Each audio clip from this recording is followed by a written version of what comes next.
അധ്യായം 5 അൽ-മാഇദ. അവതരണം മദീനയിൽ. ഖണ്ഡിക 16, സൂക്തം 120. അൽ-മാഇദ ഭക്ഷണത്തളിക എന്നാണ് സൂറയുടെ നാമമായ അൽ-മാഇദ എന്ന പദത്തിനർത്ഥം. 112-ാം സൂക്തത്തിലെ മാഇദത്തൻ എന്ന പരാമർശത്തിൽ നിന്നെടുത്തതാണ് ഈ നാമം. വിശുദ്ധ ഖുർആനിലെ മിക്ക അധ്യായങ്ങളുടെയും നാമം പോലെ ഇതിനും അധ്യായത്തിലെ മുഖ്യവിഷയവുമായി പ്രത്യേക ബന്ധമൊന്നുമില്ല. ഇതര അധ്യായങ്ങളിൽ നിന്ന് വേർതിരിക്കാനുള്ള ഒരടയാളമെന്ന നിലയിൽ ഈ പേർ സ്വീകരിച്ചുവെന്നേയുള്ളൂ. ഹുദൈബിയ സന്ധിക്കു ശേഷം ഹിജ്റ 6-ാം കൊല്ലത്തിന്റെ ഒടുവിലോ 7-ാം കൊല്ലത്തിന്റെ തുടക്കത്തിലോ ആണ് ഇത് അവതരിച്ചത്.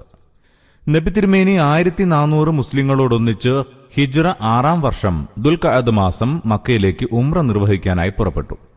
എന്നാൽ ഖുറൈശികൾ തീർത്ഥാടക സംഘത്തെ തടയുകയാണുണ്ടായത്. തിരുമേനിയെ ഉംറ ചെയ്യാൻ അനുവദിച്ചില്ല. വളരെയധികം തർക്കവിതർക്കങ്ങൾക്കു ശേഷം അടുത്ത കൊല്ലം കഅബ സന്ദർശിക്കാമെന്ന് അവർ സമ്മതിച്ചു. ഇത്തരുണത്തിൽ ഒരു വശത്ത് കഅബ സന്ദർശന യാത്രയുടെ മുറകൾ മുസ്ലിങ്ങളെ പഠിപ്പിക്കേണ്ടതുണ്ടായിരുന്നു. എങ്കിൽ മാത്രമേ അടുത്ത വർഷം യാത്ര ചെയ്യുമ്പോൾ അതിന്റെ ഇസ്ലാമിക സ്വഭാവം കൃത്യമായി പാലിക്കാൻ അവർക്ക് കഴിയുകയുള്ളൂ. മറുവശത്ത് മുസ്ലിങ്ങളുടെ തീർത്ഥാടനം തടയാൻ അവിശ്വാസികൾ സ്വീകരിച്ച അതിക്രമ നടപടികൾക്ക് പ്രതികാരമായി ഒരു അധർമ്മവും ചെയ്തു പോവരുതെന്ന് മുസ്ലിങ്ങളെ ബോധ്യപ്പെടുത്തേണ്ടതുണ്ടായിരുന്നു. എന്തെന്നാൽ പല അമുസ്ലിം ഗോത്രങ്ങൾക്കും മക്ക തീർത്ഥാടനത്തിന് പോകേണ്ടത് ഇസ്ലാമിന് അധീനപ്പെട്ട പ്രദേശങ്ങളിലൂടെയായിരുന്നു. കഅബ സന്ദർശനത്തിൽ നിന്ന് തങ്ങളെ തടഞ്ഞതുപോലെ മറുപക്ഷത്തെ തടയാൻ മുസ്ലിങ്ങൾക്കും സാധിക്കുമായിരുന്നു. ഇതത്രേ ഈ അധ്യായത്തിന്റെ തുടക്കത്തിലുള്ള ആമുഖ പ്രഭാഷണത്തിന്റെ സന്ദർഭവുമായുള്ള ബന്ധം. 94 മുതൽ 97 വരെ സൂക്തങ്ങളിൽ ഇതേ പ്രശ്നം വീണ്ടും പരാമർശിച്ചിട്ടുണ്ട്. 1 മുതൽ 100 വരെ സൂക്തങ്ങളിൽ ഒരേ പ്രഭാഷണ പരമ്പര തുടരുകയാണെന്ന് അത് തെളിയിക്കുന്നു. ഇതിനു പുറമെ ഈ അധ്യായത്തിലുള്ള മറ്റെല്ലാ വിഷയങ്ങളും അതേ കാലഘട്ടത്തെയാണ് സൂചിപ്പിക്കുന്നത്. ഒറ്റത്തവണ അവതരിച്ച പ്രഭാഷണമാണ് ഈ അധ്യായം മുഴുവനെന്ന് പ്രതിപാദന ക്രമത്തിൽ നിന്ന് ഏറെക്കുറെ അനുമാനിക്കാവുന്നതാണ്. എന്നാൽ ഏതാനും ചില ആയത്തുകൾ പിന്നീട് അവതരിച്ചതും വിഷയപ്പൊരുത്തം നോക്കി യഥാസ്ഥാനങ്ങളിൽ ഉൾക്കൊള്ളിച്ചതുമാകാൻ സാധ്യതയുണ്ട്. പക്ഷേ ഒന്നിലധികം പ്രഭാഷണങ്ങളുടെ സമാഹാരമാണ് ഈ അധ്യായമെന്ന് അനുമാനിക്കാനാവുന്ന വിധം വചനശൃംഖലയിൽ ലഘുവായ വിടവ് പോലും ഒരിടത്തും അനുഭവപ്പെടുന്നില്ല. ഇനി സൂറയുടെ അവതരണ പശ്ചാത്തലം പരിശോധിച്ചു നോക്കാം. ആലു ഇമ്രാൻ, അൻ-നിസാ എന്നീ അധ്യായങ്ങൾ അവതരിച്ചതു മുതൽ ഈ സൂറത്ത് ഇറങ്ങുന്നതുവരെയുള്ള കാലത്തിനിടയിൽ സ്ഥിതിഗതികൾക്ക് വലിയ മാറ്റം സംഭവിക്കുകയുണ്ടായി. ഉഹുദ് യുദ്ധത്തിൽ പറ്റിയ ക്ഷതം മൂലം മദീനയുടെ അടുത്ത അയൽപ്രദേശങ്ങൾ കൂടി അപകടമേഖലയായി മാറിയ ഒരു കാലഘട്ടം മുസ്ലിങ്ങൾക്ക് തരണം ചെയ്യേണ്ടി വന്നിരുന്നു. ഇപ്പോഴാകട്ടെ ഇസ്ലാം തടഞ്ഞു നിർത്താൻ പറ്റാത്ത ഒരു ശക്തിയായി അറേബ്യയിൽ വളർന്നിരിക്കുകയാണ്. ഇസ്ലാമിക രാഷ്ട്രത്തിന്റെ അതിർത്തി നജ്ദ് വരെയും സിറിയയുടെ സമീപം വരെയും ചെങ്കടൽ മുതൽ മക്കയുടെ പരിസരം വരെയും വികസിച്ചു കഴിഞ്ഞു. ഉഹുദിലെ ക്ഷതം മുസ്ലിങ്ങളുടെ ധൈര്യം ക്ഷയിപ്പിക്കുകയല്ല, തങ്ങളുടെ മനോദാർഢ്യത്തിന് ഒരു വെല്ലുവിളിയായി അവരത് സ്വീകരിക്കുകയാണുണ്ടായത്. അവർ മുറിവേറ്റ കടുവയെപ്പോലെ കുതിച്ചു ചാടി. അങ്ങനെ 3 കൊല്ലം കൊണ്ട് ചിത്രം മാറ്റിവരച്ചു. അവരുടെ നിരന്തര യത്നവും വിശ്രമമില്ലാത്ത പരിശ്രമവും മദീനയുടെ ചുറ്റുപാടിൽ ഏതാണ്ട് 150-200 ചതുരശ്ര നായികയോളം ഇസ്ലാമിന്റെ ശക്തി ഉറപ്പിച്ചു. മാത്രമല്ല ശത്രുഗോത്രങ്ങളുടെ വീര്യം കെടുത്തുകയും ചെയ്തു. മദീനയെ സദാ ഭീഷണിപ്പെടുത്തിയിരുന്ന യഹൂദ വിപത്ത് നിശേഷം തുടച്ചു നീക്കപ്പെട്ടു.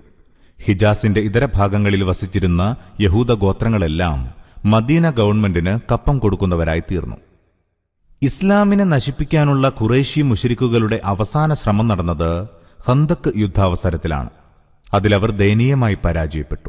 ഇനി ആർക്കും നശിപ്പിക്കാൻ കഴിയാത്ത ഒരജയ്യ ശക്തിയാണ് ഇസ്ലാമെന്ന് ഇതിൽ പിന്നെ അറബികൾക്ക് ബോധ്യമായി.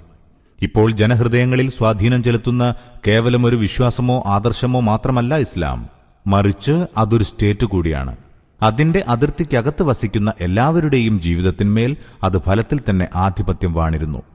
തങ്ങൾ വിശ്വസിക്കുന്ന മതമനുസരിച്ച് നിർബാധം ജീവിക്കാനും മറ്റൊരു വിശ്വാസമോ മതമോ നിയമമോ സ്വന്തം ജീവിത പരിധിയിൽ കൈകടത്താതിരിക്കാനും തക്കവിധം മുസ്ലിങ്ങൾ ശക്തി പ്രാപിച്ചു കഴിഞ്ഞിരുന്നു. മുസ്ലിം ജീവിതത്തിന്റെ എല്ലാ വിശദാംശങ്ങളിലും ഇസ്ലാമിക വീക്ഷണഗതിക്കൊത്ത തങ്ങളുടേതായ ഒരു സ്വതന്ത്ര സംസ്കാരം രൂപം കൊണ്ടിരിക്കുന്നു. സദാചാരം, നാഗരികത, സാമൂഹിക ഘടന, അങ്ങനെ എല്ലാ തുറകളിലും അമുസ്ലിങ്ങളുടേതിൽ നിന്ന് പൂർണ്ണമായും വ്യതിരക്തമായിരുന്നു അത്. ഇസ്ലാമിന്റെ അധീന പ്രദേശങ്ങളിലെല്ലാം പള്ളികളും സംഘടിത നമസ്കാര സംവിധാനവും സ്ഥാപിതമായി. ഓരോ ഗ്രാമത്തിലും ഗോത്രത്തിലും ഇമാമുകളെ നിശ്ചയിച്ചു. ഇസ്ലാമിന്റെ സിവിൽ ക്രിമിനൽ നിയമങ്ങൾ ഒട്ടൊക്കെ വിശദമായി തന്നെ ആവിഷ്കരിക്കപ്പെടുകയും ഇസ്ലാമിക കോടതികൾ മുഖേന നടപ്പാക്കി വരികയും ചെയ്തു. പഴയ വ്യാപാര ധനവിനിമയ വ്യവസ്ഥകൾ റദ്ദാക്കപ്പെട്ടു. പരിഷ്കൃത നിയമങ്ങൾ നടപ്പായി. അമുസ്ലിം ലോകത്തിന് ഇനി മുസ്ലിങ്ങൾ തങ്ങളുടെ കൂട്ടത്തിലേക്ക് തിരിച്ചുവരുമെന്ന പ്രതീക്ഷ നശിച്ചു. സ്വന്തമായൊരു സംസ്കാരം രൂപപ്പെട്ടു കഴിഞ്ഞ ഒരു ജനതയുടെ പൂർവ്വ സംസ്കാരത്തിലേക്കുള്ള തിരിച്ചുവരവിനെക്കുറിച്ച് അവർ പറ്റേ നിരാശരായിരുന്നു. ഹുദൈബിയ സന്ധി വരെ മുസ്ലിങ്ങളുടെ മാർഗത്തിലെ വലിയൊരു തടസ്സം ഖുറൈശികളുമായുള്ള നിരന്തര സംഘർഷമായിരുന്നു. അതിനാൽ മുസ്ലിങ്ങൾക്ക് തങ്ങളുടെ പ്രബോധനവൃത്തം കൂടുതൽ വികസിപ്പിക്കാൻ അവസരം ലഭിച്ചിരുന്നില്ല. ഹുദൈബിയയിൽ മുസ്ലിങ്ങൾക്കുണ്ടായ ബാഹ്യപരാജയം പ്രസ്തുത തടസ്സങ്ങളെ തട്ടിനീക്കുകയുണ്ടായി. അതുവഴി തങ്ങളുടെ രാഷ്ട്രത്തിന്റെ അതിർത്തിയിലുടനീളം സമാധാനം കൈവന്നു. മാത്രമല്ല, പരിസര പ്രദേശങ്ങളിൽ ഇസ്ലാമിക സന്ദേശം എത്തിക്കാൻ അവസരം ലഭിക്കുകയും ചെയ്തു. ഇറാൻ, റോം, ഈജിപ്ത്, അറേബ്യ എന്നിവിടങ്ങളിലെ രാജാക്കന്മാർക്കും രാഷ്ട്രത്തലവന്മാർക്കും കത്തുകളയച്ചുകൊണ്ടാണ് തിരുമേനി ആ പ്രബോധന സംരംഭം ആരംഭിച്ചത്. അതോടൊപ്പം വിവിധ ഗോത്രങ്ങളിലും ജനപഥങ്ങളിലും മുസ്ലിം പ്രബോധകന്മാർ മതപ്രബോധന കൃത്യം നിർവഹിച്ചു പോന്നു. അൽ മാഇദ സൂറത്ത് അവതരിച്ച സാഹചര്യമാണ് ഇതുവരെ വിവരിച്ചത്. 3 സുപ്രധാന വിഷയങ്ങളാണ് ഈ സൂറയുടെ ഉള്ളടക്കം. 1. മുസ്ലിങ്ങളുടെ മതപരവും നാഗരികവും രാഷ്ട്രീയവുമായ ജീവിതത്തെ സംബന്ധിച്ച കൂടുതൽ നിയമങ്ങളും നിർദ്ദേശങ്ങളും നൽകുക.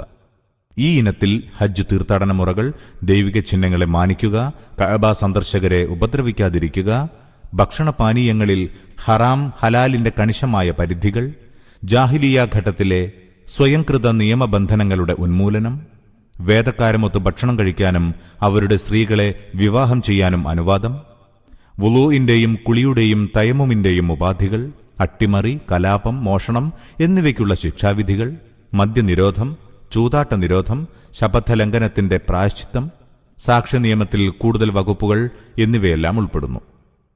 2. മുസ്ലിങ്ങൾക്ക് സതുപദേശം നൽകുക. മുസ്ലിങ്ങളിപ്പോൾ ഒരു ഭരണവർഗമായി തീർന്നിരിക്കുന്നു.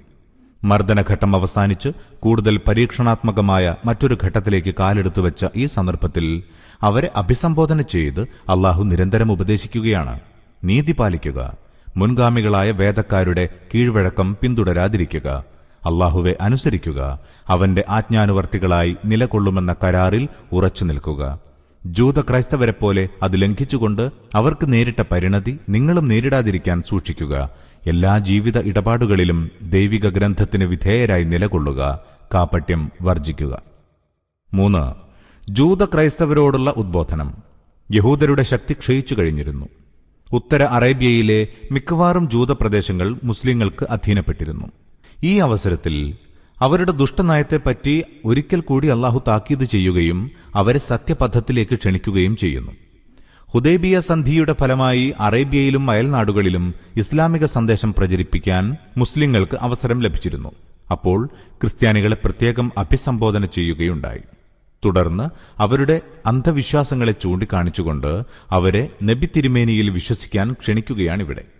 അയൽ രാജ്യങ്ങളിൽ വിഗ്രഹാരാധകരും അഗ്നി ആരാധകരുമായ മതസമുദായങ്ങളുണ്ടായിരുന്നുവെങ്കിലും അവരെ ഇതിൽ നേരിട്ട് അഭിസംബോധന ചെയ്തിട്ടില്ല. കാരണം അവരുടെ മാർഗദർശനത്തിന് തുല്യമതക്കാരായ അറബി മുശ്രിക്കുകളെ അഭിമുഖീകരിച്ച് മക്കയിൽ അവതരിച്ച പ്രഭാഷണങ്ങൾ തന്നെ പര്യാപ്തമായിരുന്നു. ബിസ്മില്ലാഹിർ റഹ്മാനിർ റഹീം. പരമദയാലുവും കരുണാവാരിധിയുമായ അള്ളാഹുവിന്റെ നാമത്തിൽ. يا أيها الذين آمنوا أوفوا بالعقود أحلت لكم بهيمة الأنعام إلا ما يتلى عليكم غير محل الصيد وأنتم حرم إن الله يحكم ما يريد. അല്ലയോ വിശ്വസിച്ചവരെ, ബാധ്യതകൾ പൂർണ്ണമായി നിറവേറ്റുവിൻ. കാലിവർഗത്തിൽപ്പെട്ട മൃഗങ്ങളെല്ലാം നിങ്ങൾക്ക് അനുവദിക്കപ്പെട്ടിരിക്കുന്നു, പിന്നീട് വിവരിച്ചു തരുന്നതൊഴിച്ച്. എന്നാൽ ഹജ്ജിനോ ഉംറയ്ക്കോ ഇഹ്റാം ചെയ്ത അവസ്ഥയിൽ ജീവികളെ വേട്ടയാടുന്നത് അനുവദനീയമല്ല. നിസ്സംശയം അല്ലാഹു അവനുദ്ദേശിക്കുന്നത് വിധിക്കുന്നു. ഈ അധ്യായത്തിൽ നിങ്ങളുടെ മേൽ ചുമത്തപ്പെട്ടിട്ടുള്ള നിബന്ധനകളും ദൈവിക ശരീഅത്ത് നൽകുന്ന പൊതു നിയമങ്ങളും പാലിക്കുക എന്ന ആമുഖത്തിന് ശേഷം പ്രസ്തുത നിബന്ധനകൾ വിവരിക്കുകയാണ്. അറബി ഭാഷയിൽ ആട്, മാട്, ഒട്ടകം എന്നിവയ്ക്ക് സാമാന്യമായി പറയുന്ന പേരാണ് അൻആം. എല്ലാ നാൽക്കാലി മൃഗങ്ങൾക്കും ബഹീമത്ത് എന്ന് പറയുന്നു. അൻആം എന്ന് മാത്രമാണ് പറഞ്ഞിരുന്നതെങ്കിൽ ആട്, മാടൊട്ടകങ്ങൾ ഹലാലാണെന്നും മറ്റൊന്നും ഹലാലല്ലെന്നും അർത്ഥം ധ്വനിക്കുമായിരുന്നു. എന്നാൽ നാൽക്കാലി വർഗത്തിന് പൊതുവെ പറയുന്ന ബഹീമത്തിനെ ചേർത്തി പറഞ്ഞതുകൊണ്ട് വിധിയുടെ വൃത്തം കുറെ കൂടി വിശാലമായി തീർന്നു. അതായത് ജന്തുഗണങ്ങളിൽ നാൽക്കാലികളോട് സാദൃശ്യമുള്ളതും തേറ്റയില്ലാത്തതും മാംസഭുക്കല്ലാത്തതുമായ എല്ലാ ജീവികളെയും ഭക്ഷിക്കാൻ അനുവാദമുണ്ടെന്നർത്ഥം. തേറ്റയുള്ളതോ ജീവികളെ കൊന്നു തിന്നുന്നതോ ആയ മൃഗങ്ങൾ ഹലാലല്ലെന്ന സൂചന കൂടി ഇതിൽ ധ്വനിക്കുന്നുണ്ട്. ഹിംസ്രമൃഗങ്ങൾ ഹറാമാണെന്ന് നബി തിരുമേനി വ്യക്തമായി അരുളുകയും ചെയ്തിരിക്കുന്നു. ഇതുപോലെ മറ്റു മൃഗങ്ങളെ വേട്ടയാടുന്നതോ ശവം തിന്നുന്നതോ നഖങ്ങളുള്ളതോ ആയ പറവകളെയും ഹറാമിന്റെ കൂട്ടത്തിൽ തിരുമേനി എണ്ണിയിരിക്കുന്നു. ഇബ്നു അബ്ബാസ് മുഖേന വന്ന ഒരു ഹദീസ് കാണുക.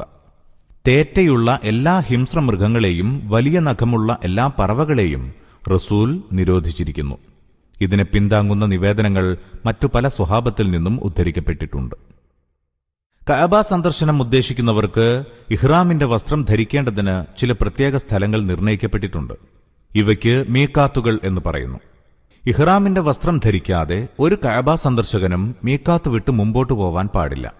അരയുടെ മേൽ കഴുത്തുവരെ ചുറ്റുന്ന ഒരു വസ്ത്രവും അരയ്ക്കു താഴെ ചുറ്റുന്ന മറ്റൊരു വസ്ത്രവും, ഇങ്ങനെ രണ്ടെണ്ണമാണ് ഇഹ്റാമിന്റെ വസ്ത്രങ്ങൾ. സാധാരണ അനുവദനീയമാകുന്ന പലതും ഇഹ്റാമിനു ശേഷം ഹറാമായിത്തീരുന്നു. അതുകൊണ്ടാണ് ഇതിന് ഇഹ്റാം എന്ന് പറയുന്നത്. ഉദാഹരണമായി ക്ഷൗരം, സുഗന്ധദ്രവ്യം, സംഭോഗം തുടങ്ങി സുഖാസ്വാദനത്തിന്റെയോ അലങ്കാരത്തിന്റേതോ ആയ എല്ലാ പ്രവൃത്തികളും നിഷിദ്ധമാകുന്നു. ജന്തുഹിംസയും വേട്ടയും ആ നിഷിദ്ധങ്ങളിൽ പെട്ടതാണ്. ഹജ്ജിൽ പ്രവേശിച്ചവൻ വേട്ടമൃഗത്തെ വേടന് കാട്ടിക്കൊടുക്കുവാൻ പോലും പാടുള്ളതല്ല.